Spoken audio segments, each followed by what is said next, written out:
Terima kasih sudah klik video ini. Jangan lupa absen di komentar ya.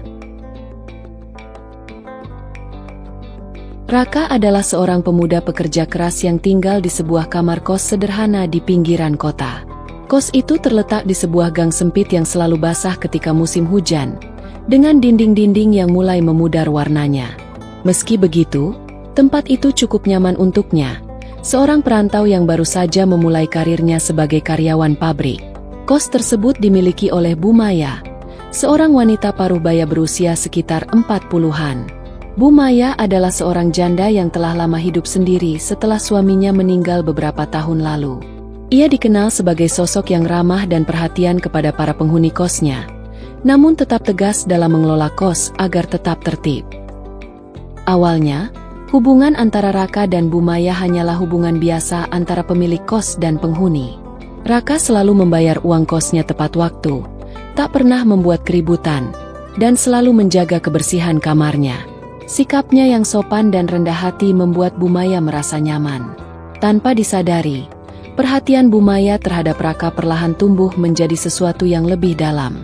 Seringkali, saat membersihkan halaman depan kos, Bu Maya melihat Raka berangkat kerja dengan mengenakan seragamnya yang selalu rapi. Ia akan melambaikan tangan sambil tersenyum, dan Raka selalu membalasnya dengan anggukan sopan. Kadang, saat Raka pulang larut malam setelah lembur, Bu Maya sengaja menunggu di depan rumah kos, berpura-pura sedang menyiram tanaman atau merapikan kursi-kursi di teras, hanya untuk melihat wajah lelah Raka yang menyapanya dengan senyum tipis sebelum masuk ke kamarnya. Perlahan, Bu Maya mulai merasa ada sesuatu yang berbeda setiap kali melihat Raka. Perasaan itu datang dengan sendirinya, tanpa bisa ia kendalikan. Ia mulai memperhatikan hal-hal kecil tentang Raka.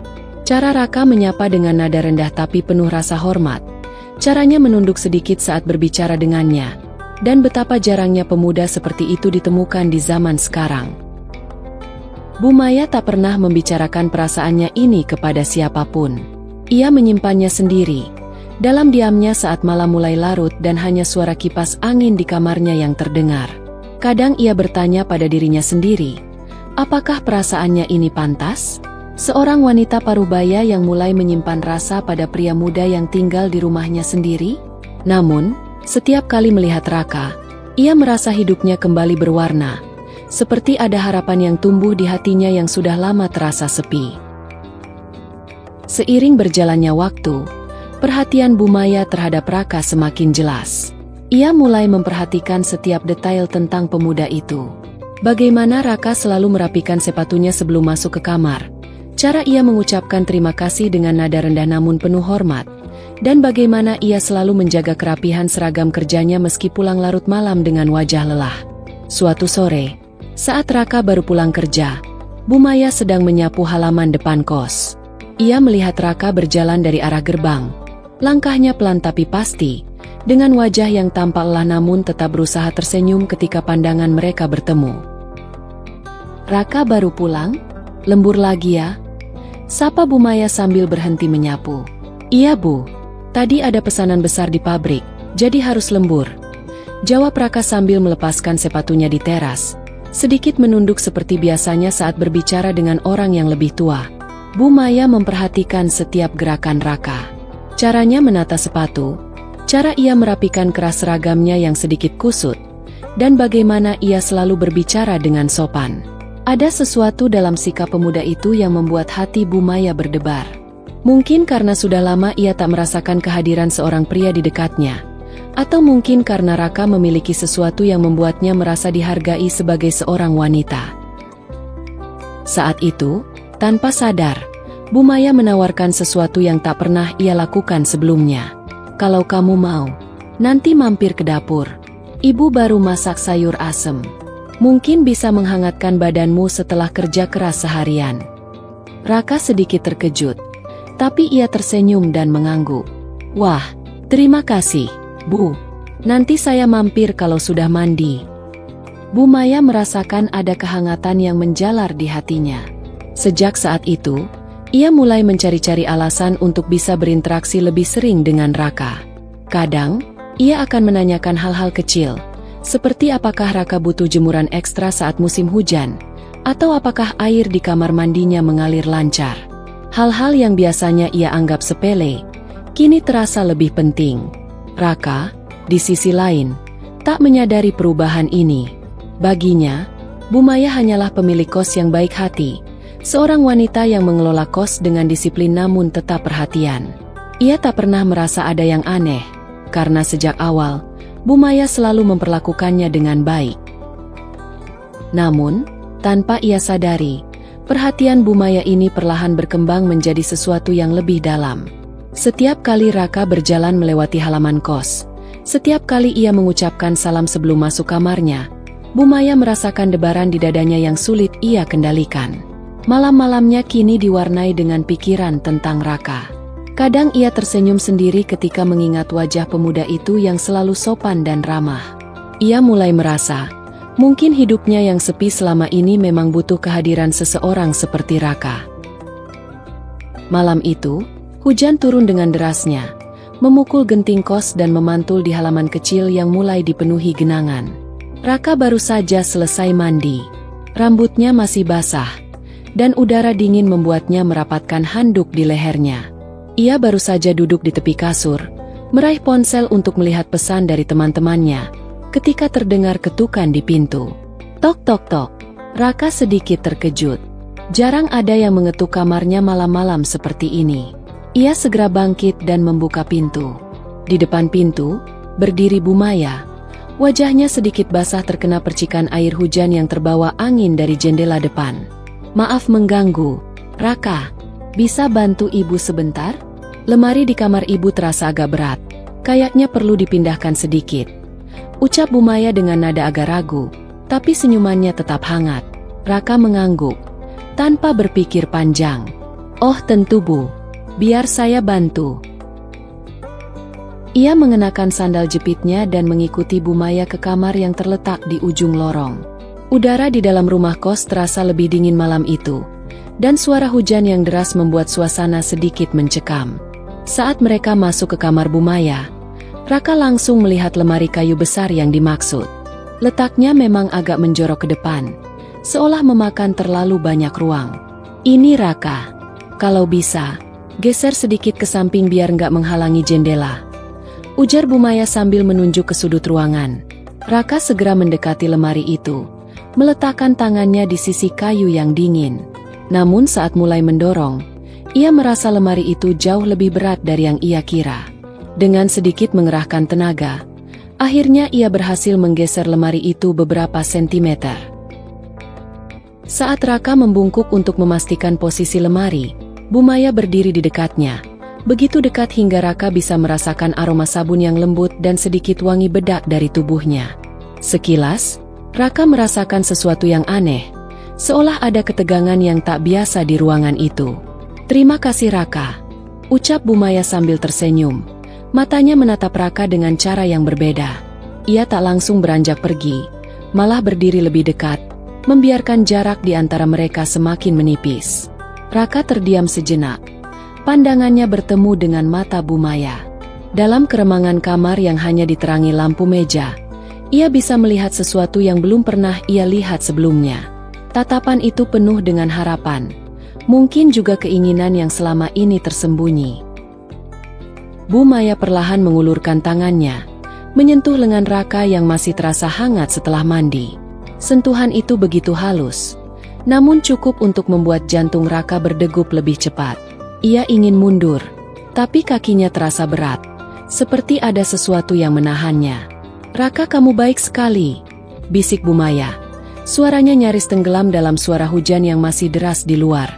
Raka menelan ludah, pikirannya kalut. Ia tahu seharusnya segera berbalik dan meninggalkan kamar itu.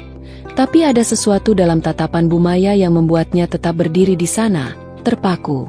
Malam itu, batas hubungan mereka dilewati. Tanpa banyak kata, hanya desahan lembut yang menyatu dengan suara hujan di luar jendela. Pagi itu, Raka terbangun dengan perasaan campur aduk. Cahaya matahari yang masuk dari celah jendela kamarnya terasa lebih terang dari biasanya, seolah ingin menyorot kesalahan yang baru saja ia lakukan. Ia duduk di tepi kasur, menatap lantai kamar yang dingin. Bayangan kejadian semalam terus berputar di kepalanya, membuatnya sulit bernapas. "Apa yang sudah aku lakukan?" gumamnya lirih, menundukkan kepala sambil menggenggam rambutnya yang masih kusut. Raka merasa bersalah. Ia tahu seharusnya tidak membiarkan dirinya terbawa suasana seperti itu. Bu Maya adalah pemilik kosnya, seseorang yang seharusnya ia hormati, bukan sesuatu yang lain. Namun, kenyataan sudah terlanjur terjadi. Malam itu telah melewati batas yang seharusnya tidak pernah mereka langkahi. Sejak saat itu, Raka mulai menghindari Bu Maya. Ia berusaha untuk tidak pulang terlalu cepat, selalu memastikan langkahnya langsung menuju kamar tanpa berhenti di teras. Ia bahkan mulai menolak ajakan Bu Maya untuk sekadar minum teh atau makan malam bersama di ruang tengah. Alasan klasik seperti, sudah makan di luar, atau lelah setelah lembur, seringkali ia gunakan untuk menghindari situasi yang mungkin membuatnya terjebak lagi. Namun, Bu Maya seolah tak menyerah. Setiap kali bertemu di lorong atau halaman depan, senyumnya tetap hangat, bahkan lebih lembut dari sebelumnya. Kadang, Bu Maya akan mengetuk pintu kamarnya dengan alasan yang terdengar biasa, seperti menanyakan tagihan listrik atau menawarkan makanan sisa dari dapur. Setiap kali pintu terbuka, tatapannya selalu penuh makna, seolah ingin mengingatkan Raka tentang apa yang telah mereka lalui. Pada suatu malam, ketika Raka baru saja pulang kerja, Bu Maya menunggunya di depan pintu kamar. Wanita itu berdiri di sana dengan senyum yang membuat Raka merasa terpojok. "Raka, kamu kok sekarang jarang ngobrol sama ibu? Apa ibu ada salah?" tanyanya lembut, tapi nadanya mengandung tekanan yang sulit diabaikan. Raka terdiam, tak tahu harus menjawab apa. Ia hanya bisa memaksakan senyum, membuka pintu kamarnya dengan cepat, dan berusaha masuk sebelum Bu Maya sempat melangkah lebih dekat. Namun, sebelum pintu tertutup, Bu Maya menyelipkan tubuhnya ke dalam, menatap Raka dengan mata yang penuh harap. "Raka, jangan seperti ini. Ibu hanya ingin kita tetap dekat. Jangan menjauh," ucapnya. Tangannya perlahan menyentuh lengan Raka, membuat pemuda itu kembali merasakan debaran yang sama seperti malam itu. Raka menelan ludah, merasa seluruh tubuhnya tegang. Ia tahu seharusnya mendorong tangan itu, mengatakan bahwa semuanya harus berhenti di situ. Tapi nyalinya hilang entah kemana. Satu tarikan napas panjang, dan ia menyerah lagi, membiarkan perasaan itu mengalir, mengabaikan suara kecil dalam hatinya yang terus berteriak untuk berhenti. Malam itu, sekali lagi, batas yang sudah sempat ia coba bangun kembali terjatuh. Ia tahu ini salah, tapi entah mengapa ia tak bisa sepenuhnya menolak. Setiap kali berusaha menjauh, Bu Maya selalu berhasil menariknya kembali, seolah ada ikatan yang tak terlihat namun begitu kuat. Raka mulai merasa kehilangan dirinya sendiri. Ia tak lagi mengenali siapa dirinya saat ini. Setiap langkah di lorong kos terasa berat, setiap tatapan Bu Maya di meja makan terasa menekan, dan setiap ketukan di pintu kamarnya terdengar seperti panggilan yang tak bisa ia abaikan. Ia terjebak dalam lingkaran yang semakin sulit untuk ia hindari. Waktu terus berjalan, dan hubungan Raka dengan Bu Maya semakin sulit untuk dipahami. Bukan lagi sekadar ikatan antara pemilik kos dan penyewa, tapi juga bukan hubungan yang jelas sebagai pasangan. Mereka terjebak dalam situasi yang abu-abu, di mana perasaan bercampur dengan penyesalan, hasrat, dan ketidakpastian. Suatu sore, Raka baru saja pulang dari kerja. Keringat masih menempel di dahinya, dan tubuhnya terasa lelah setelah seharian berdiri di lantai pabrik.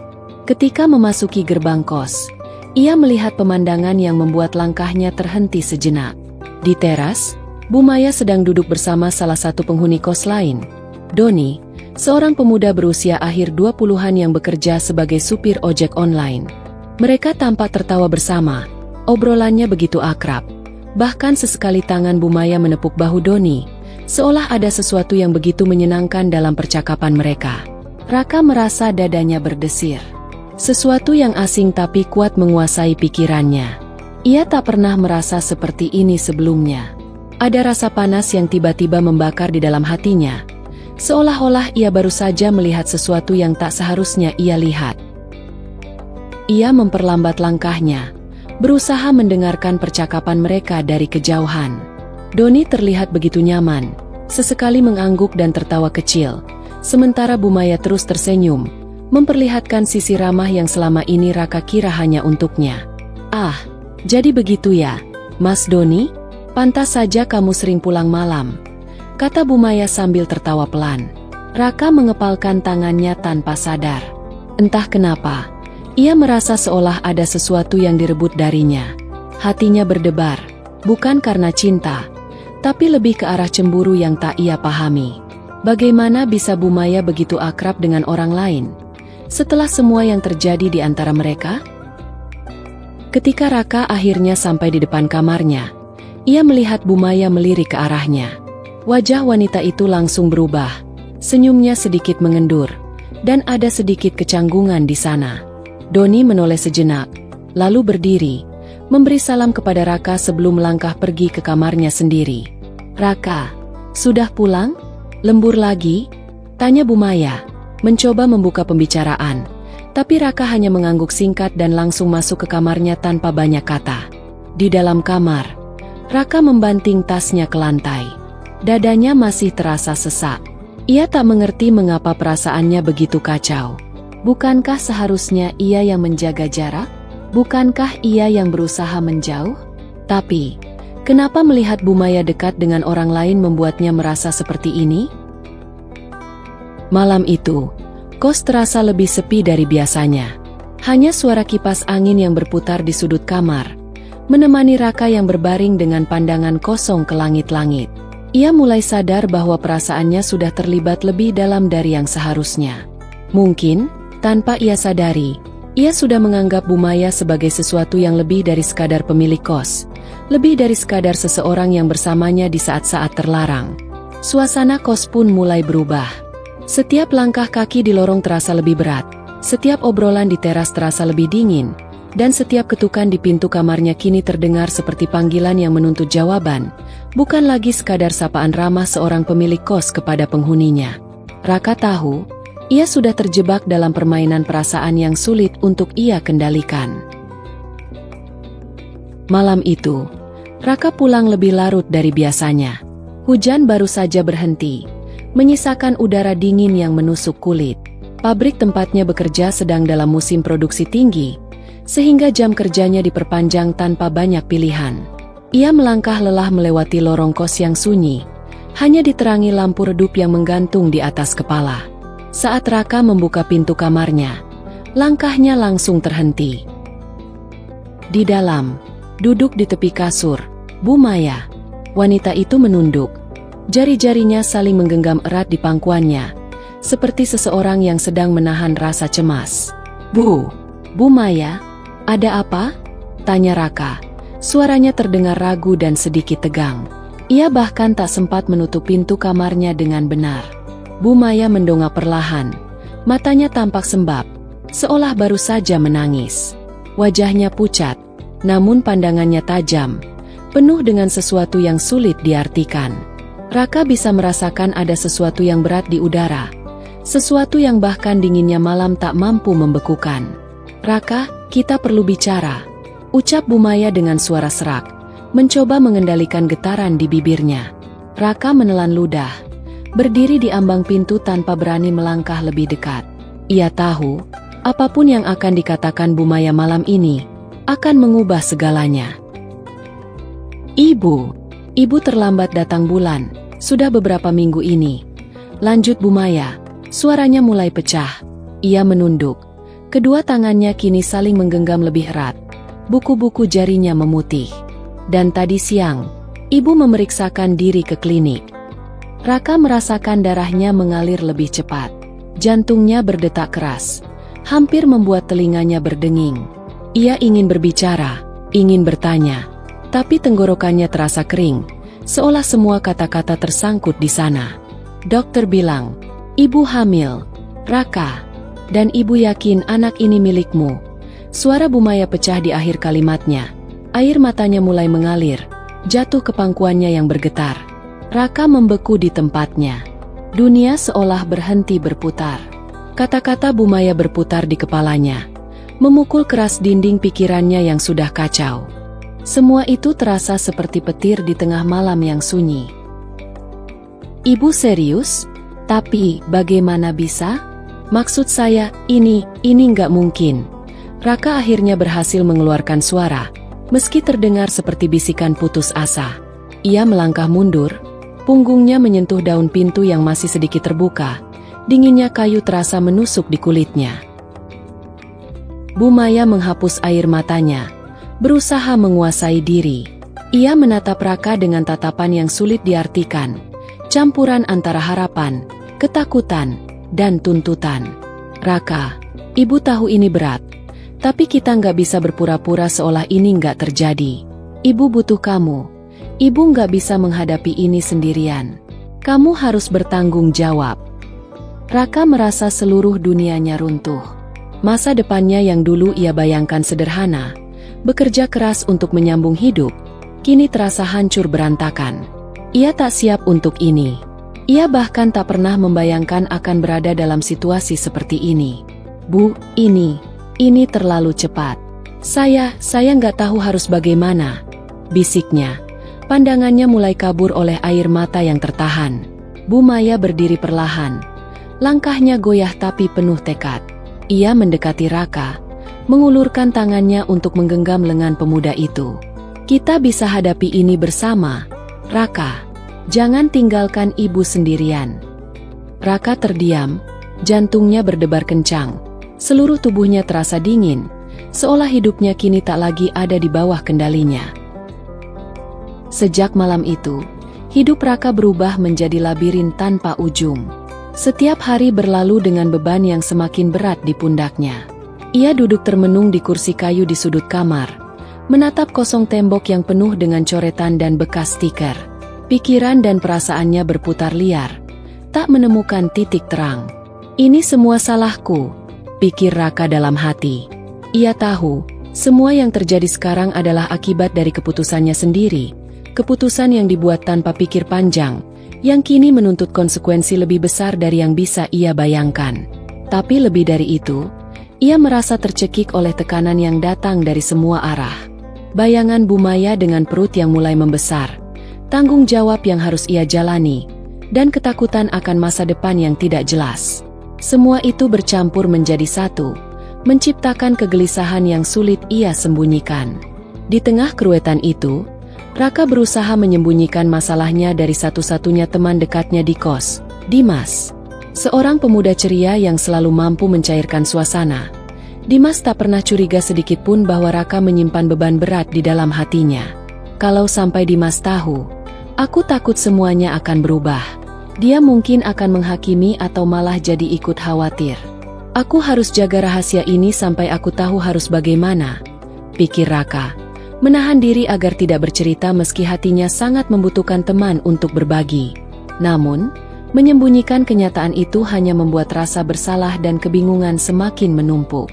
Malam-malam Raka dipenuhi mimpi buruk, di mana ia menghadapi berbagai skenario kelam, dari penolakan sampai kehilangan segalanya. Akhirnya, setelah melewati gelisah yang panjang, Raka mengambil keputusan yang selama ini ia hindari. Ia memberanikan diri untuk menemui Bu Maya. Ia tahu, semakin lama ia menghindar, masalah ini tidak akan pernah selesai. Saat malam tiba, dengan langkah berat namun penuh tekad, Raka mengetuk pintu kamar Bu Maya. Suara ketukannya terdengar jelas di ruang hening. Beberapa detik kemudian, pintu itu terbuka, memperlihatkan wajah Bu Maya yang menatapnya dengan harap. "Raka, kamu sudah putuskan?" tanya Bu Maya lembut, seolah tahu apa yang ada dalam pikiran pemuda itu. Raka menghela napas panjang. "Ibu, aku tahu ini berat, tapi aku nggak bisa terus begini. Aku harus memilih, dan aku akan bertanggung jawab. Aku nggak janji semuanya akan mudah, tapi aku akan berusaha." Bu Maya tersenyum kecil, air mata mengalir pelan di pipinya. "Terima kasih, Raka. Ini bukan akhir, tapi awal dari perjalanan kita." Malam itu, di kamar kos sederhana itu, dua jiwa yang saling terluka mencoba merangkai harapan baru. Mereka sadar bahwa pilihan hidup memang penuh risiko, Tapi dengan keberanian dan tanggung jawab, segala beban bisa mereka jalani bersama.